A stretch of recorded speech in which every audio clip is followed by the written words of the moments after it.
नमस्कार दोस्तों, आज हम क्वेरी करो क्लास में हैं और मैं आप राकेश चंद्र आपको क्लास 7 का चैप्टर 4 के बारे में बताऊंगा। सरल समीकरण, बिहार बोर्ड। अब जो है इस चैप्टर में हम लोग जानेंगे समीकरण के बारे में। समीकरण क्या है? पहली तो एक प्रश्न उठता है कि समीकरण क्या है। किसी भी चीज़ को बैलेंस करने का, दूसरे वर्ड में आते हैं इक्वेशन, यानी कि बैलेंस करने के काम को ही समीकरण करें, यानी बराबर left hand side to right hand side, यानी कि समीकरण को इंग्लिश में इक्वेशन कहते हैं। ठीक है, और इक्वेशन का मतलब होता है इक्वल। किसको इक्वल करेंगे? तो हम लोग इक्वल करेंगे लेफ्ट हैंड साइड और राइट हैंड साइड, यानी कि बराबर करेंगे लेफ्ट हैंड साइड को से राइट हैंड साइड को।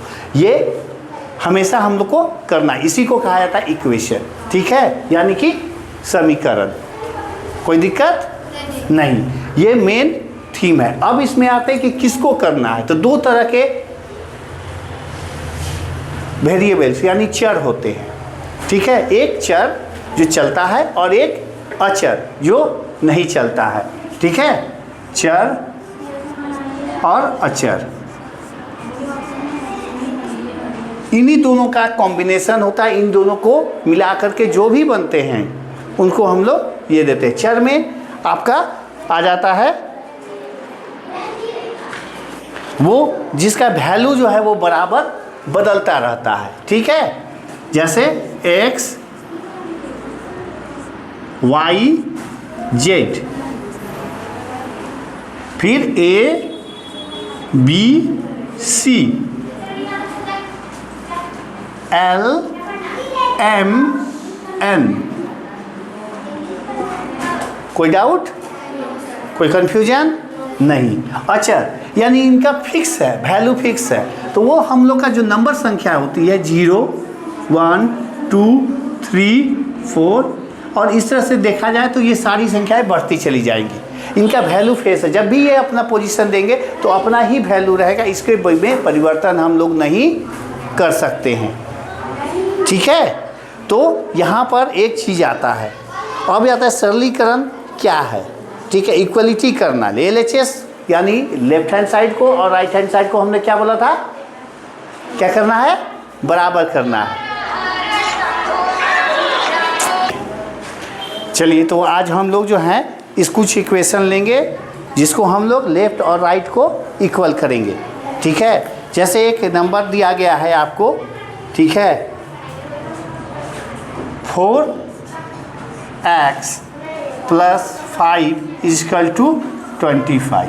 ये एक इक्वेशन है। इसको हम लोग क्या करते हैं? सॉल्व करने की कोशिश करते हैं। तो इसका सॉल्यूशन क्या होगा? ठीक है, ये है आपका प्रश्न, क्वेश्चन है ये, और इसका हम लोग आंसर निकालते हैं, यानी कि सॉल्यूशन करते हैं। सॉल्यूशन के लिए शुरू करते हैं। यहाँ पर आप ध्यान देंगे, एक अचर है और एक चर है। ठीक है, दोनों को मिलाएंगे तो 4x बना और +5 प्लस ये कहता है रूल, एक नियम कहता है कि कोई भी नंबर या कोई भी चर या अचर यदि वो बराबर के इस तरफ है, यदि वो लेफ्ट हैंड साइड से राइट हैंड साइड जाती है, इधर लेफ्ट हैंड साइड हुआ ना, ये इसको कहेंगे LHS और इसको कहेंगे RHS। कोई डाउट?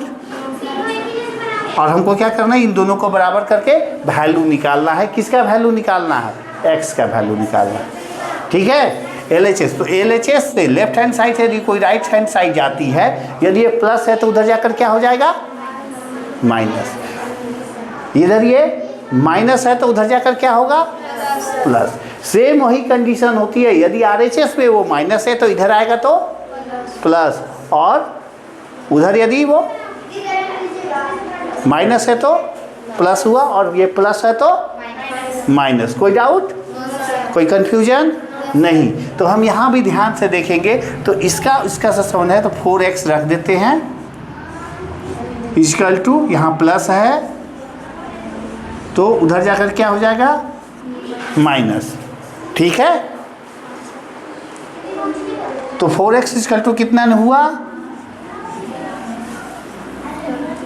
20। 4x यानी 4 का गुणा है x के साथ, कोई डाउट? तो कहता क्या है कि बराबर के इधर यानी लेफ्ट हैंड साइड में यदि वो है, ये गुणा है तो उधर जाएगा तो वो भाग में बदल जाएगा, यदि वो उधर गुणा है तो इधर आएगा तो भाग में बदल जाएगा। मतलब ये आपको इसी चीज़ का ध्यान रखना है कि वो गुणा है, जोड़ है, घटाव है, क्या है, क्योंकि पहचान नहीं यदि आप पाएंगे तो ये आपका समीकरण नहीं बन पाएगा, इसका सरलीकरण नहीं हो पाएगा। चले आप देखते हैं, x इधर क्या है, गुणा है, तो उधर जाकर के क्या हो जाएगा, ये 4 के साथ भागा हो जाएगा। ठीक है, और 4 का पहाड़ा पढ़ते हैं कितनी बार, 5 बार, तो ये आता है 5। और इस तरह से x का वैल्यू जो है वो हो गया 5। क्या ये x का वैल्यू जो आया है वो सही है, इसकी जांच कर ली जाए? तो हम इसके इस तरफ लिखते हैं, इसका टेस्ट कर देते हैं, टेस्ट नहीं इसको वेरिफिकेशन हम लिखेंगे।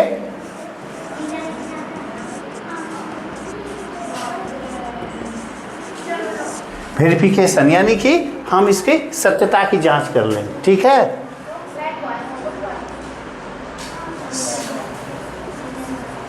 इसको सत्यापन कहा जाता है। ठीक है, तो हमने वैल्यू रखना शुरू कर दिया। क्या है हमारा equation, 4x plus 5 equal to 25। इसको आप ध्यान से देख लीजिए, 4x प्लस 5 इक्वल टू 25, यानी 4x प्लस 5 है और ये आया है 25। ठीक है, तो x का वैल्यू क्या आया था, वेयर x इक्वल टू क्या है आपका, 20 है कि 5 है? ध्यान दीजिए, आप लोग ध्यान दीजिए। ठीक है, 5 है, यानी कि 4 को हम मल्टीप्लाई करेंगे किससे, 5 से, और 5 जोड़ देंगे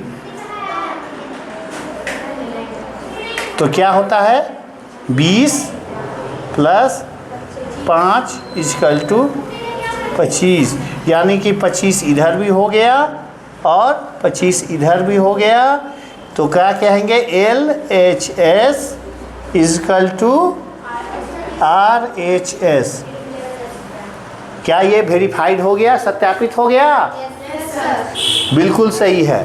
तो हम इसको क्या लिखेंगे यहाँ, ये सत्यापित हो गया। LHS इक्वल टू RHS,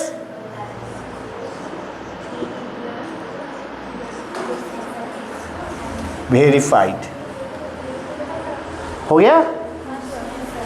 कोई डाउट? इसको आप नोट डाउन कर लीजिए। आइए कुछ प्रश्नों को हम हल करते हैं। जैसे कि पिछले पॉइंट में मैंने बताया, आप लोग को ध्यान दिए होंगे कि कैसे हम लोग वेरीफाई करते हैं। ठीक है, तो यहाँ एक क्वेश्चन दिया गया, क्वेश्चन नंबर 2 4.1 चैप्टर का है, और जांच करें। यहाँ क्वेश्चन हम एक लेते हैं, a number, n plus 5 equal to दिया हुआ है 19, n प्लस 5 इक्वल टू 19, और जहाँ n का वैल्यू उन्होंने बताया है 1। क्या ये सही है या गलत है? ठीक है, तो इसके लिए हम लोग क्या करते हैं, n का वैल्यू को 1 रखते हैं और वैल्यू उसके 5 रखते हैं और 19।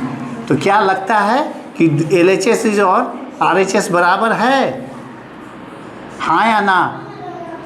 बराबर है? नहीं है, तो हम इसको काट देंगे और L लिख देंगे, LHS not equal to RHS।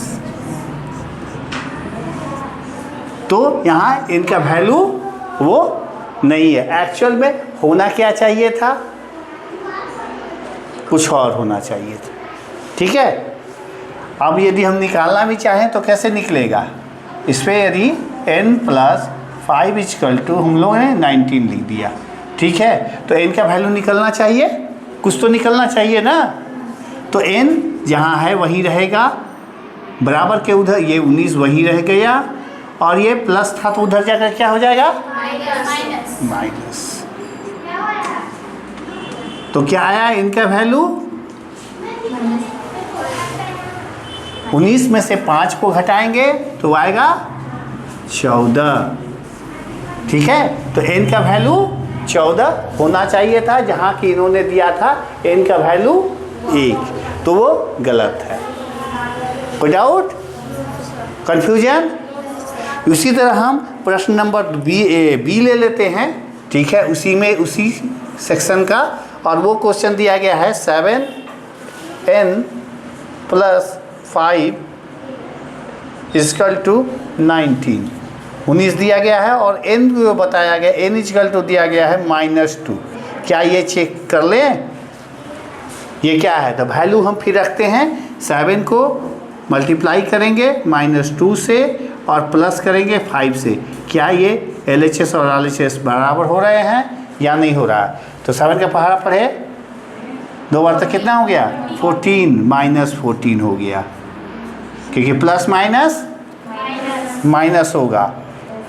Clear है? कोई डाउट नहीं? और ये 5 को हम ऐड करेंगे तो वे क्या ये 19 हो रहा है? नहीं, 19 नहीं होगा, ये मेरा ये गलत हो जाएगा। ठीक है, नॉट बराबर है 19 के, क्योंकि यहाँ पर कितना हो जाएगा? 21 हो जाएगा। नहीं, इसको ध्यान देखिए, क्योंकि ये माइनस की संख्या ज़्यादा है और एक ही प्लस है, तो 14 में से 5 को घटा देंगे तो कितना हो जाएगा? -9 हो जाएगा। ठीक है, और यहाँ क्या है? 19 है। इसको ध्यान में रखते हुए LHS not = RHS, इसको ध्यान में रखेंगे।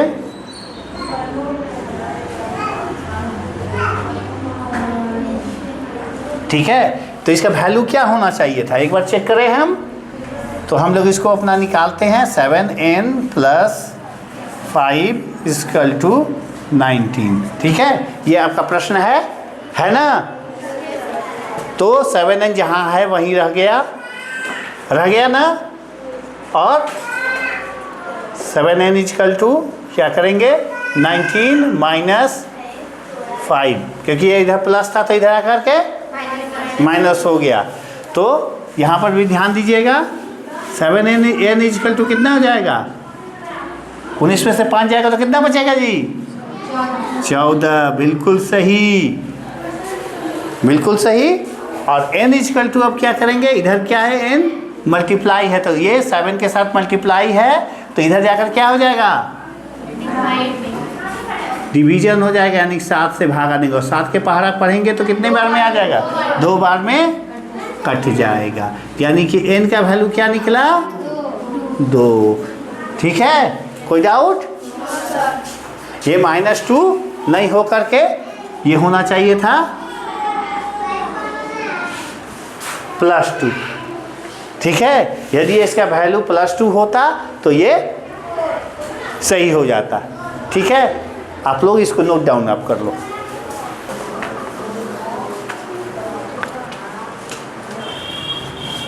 आप यहाँ पर हम कुछ प्रश्न जो हैं वो देख लेते हैं कथन के हिसाब से, यानी कि जो शब्द में जो कहे जाते हैं, क्या हम उनको समीकरण में बदल सकते हैं?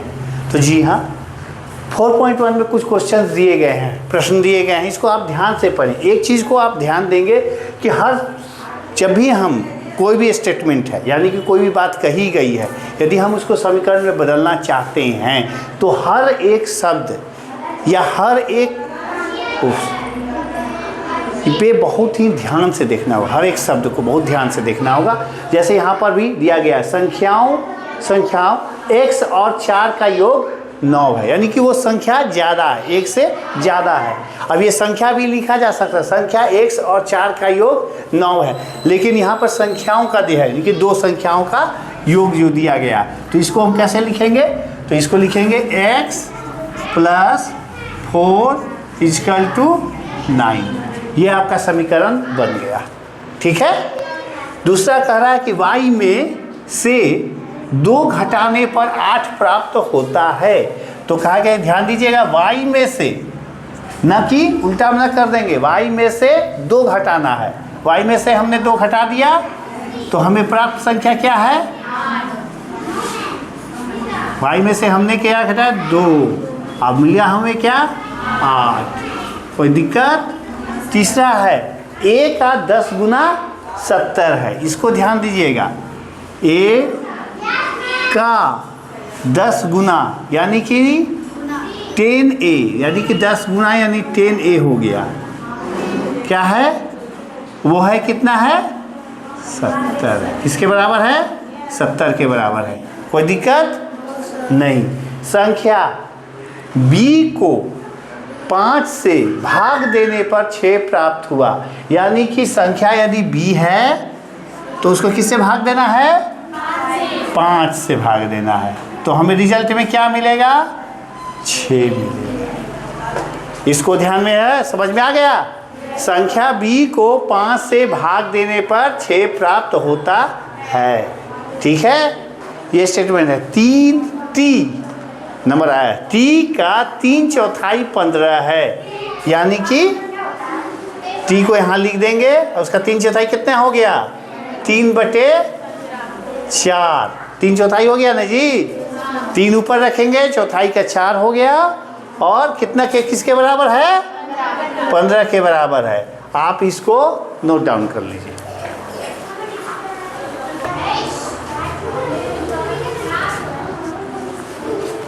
चलिए, एक प्रश्न आया है, ठीक है, जिसको हम लोग को समीकरण में बदलना है।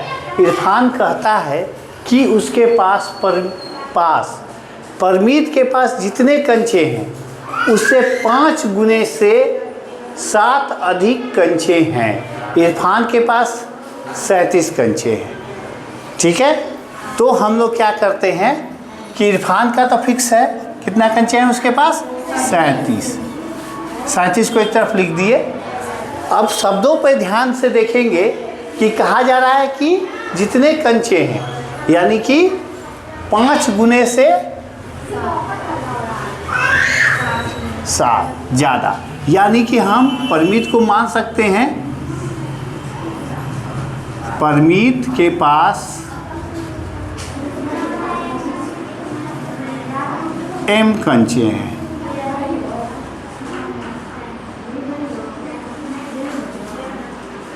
मान लेते हैं, माना, ठीक है। चलिए एक मान लेते हैं प्रोसेस वाइज कि परमीत के पास m कंचे हैं। ठीक है, तो क्या कह रहा है शर्त के अनुसार? जितने कंचे हैं, यानी कि कितना? 5m, यानी 5 गुना, और उससे भी कितने अधिक? 7। तो ये टोटल में कितने मिल गए? कितने हुए? 37 कंचे। ठीक है, उससे अधिक है। ठीक है, 5m + 7 यानी 37, यानी कि परमीत के पास 5m है, तो 5m का वैल्यू निकाल सकते हैं हम लोग, यानी कि परमीत के पास कितने कंचे होने चाहिए। चलिए इस इक्वेशन को भी बना लेते हैं हम लोग। 5m = क्या हो जाएगा? 37 - 7, तो 5m = 30। हाँ, m = 30/5, तो ये आ गया आपका 6। m बराबर का वैल्यू क्या आया? 6, यानी कि परमीत के पास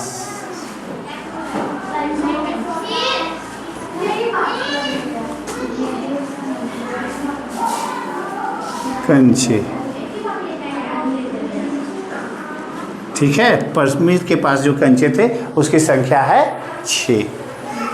आप इसको नोट डाउन कर लीजिए।